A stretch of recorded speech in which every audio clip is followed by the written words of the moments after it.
For the samurai, the importance of the sword cannot be overstated. Swords had long been thought to possess unique spiritual qualities. Accordingly, master swordsmiths were commissioned to make special blades for shrines and temples as tokens of good luck. The process of making a sword, it's not simply pounding out the metal. It was actually a religious experience as well. Often we hear about smiths who meditate, who pray, who recite sutras while they're making the sword.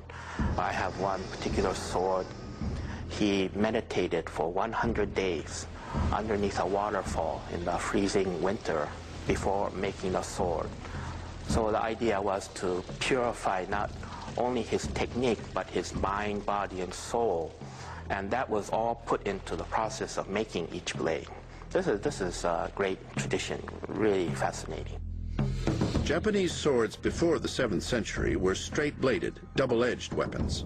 The straightness of the blade made them better suited for thrusting than slashing.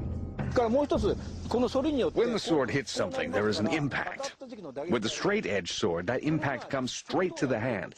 But the design of the arched sword makes the impact less. Another benefit of a curved sword is that it is easier to draw from its scabbard when worn at the waist. To take advantage of these benefits, over time, swords made in Japan gradually took on more and more blade curvature. The sword took its final shape in the mid to late 7th century. This is the curved single-edged blade. From this time, maybe we can count over 40,000 smiths throughout the history of Japanese sword making up to the present day. Perhaps the most renowned swordsmith of all time was a man named Masamune. He lived and worked some 750 years ago, right at the time of the end of the Second Mongol invasion. He, in fact, was one of the smiths asked to make good luck swords to help prevent the Mongols from returning.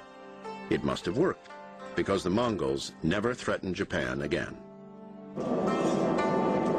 Incredibly, Masamune's legacy continues today. Modern swordsmith Yamamura Tsunahiro is the 24th generational descendant in the Masamune line. In a rustic shop in Kamakura, Japan, he and several apprentices still forge masterworks of martial steel in the traditional manner. Working together, the students wield the massive hammers that actually shape the hot steel, while the master taps out instructions to guide them.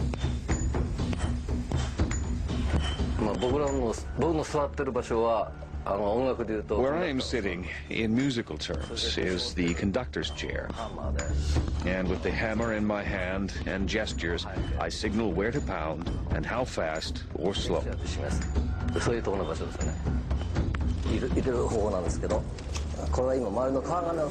Throughout the process, Yamamura occasionally rolls the steel mass in a mound of charred straw ash to add carbon.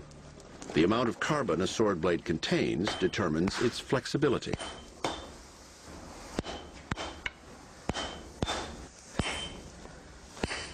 By folding and refolding the metal over and over again, we strengthen it. That's the purpose of the process. Boric acid inserted in each fold removes oxygen and prevents rusting between layers.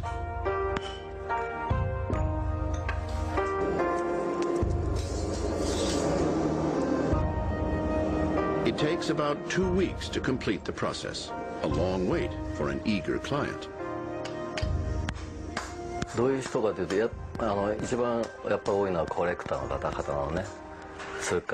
most frequent clients are collectors, also ones who have a specific purpose, or ones that experienced something for the first time, something worthy of commemorating, for which they want a sword for protection.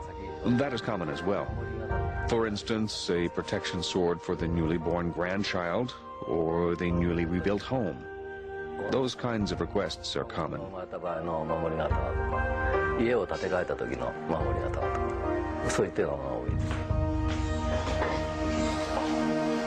Asked what it means to him when he holds one of his completed and autographed blades in his hands, Yamamura admits to his immense gratification.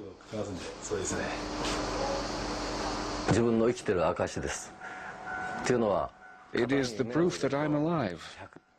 When I put my name into a sword, it's going to remain there for about 1,000 years. And that's proof I lived in this age. Indeed, swords crafted by his famous ancestor of 700 years past are still in private collections today, each one having been passed down through the centuries following the Mongol invasions. As the years progressed, this simple yet elegant form of sidearm would become such a valued instrument of personal protection and such an integral component of the warrior identity, it would come to be known as the soul of the samurai.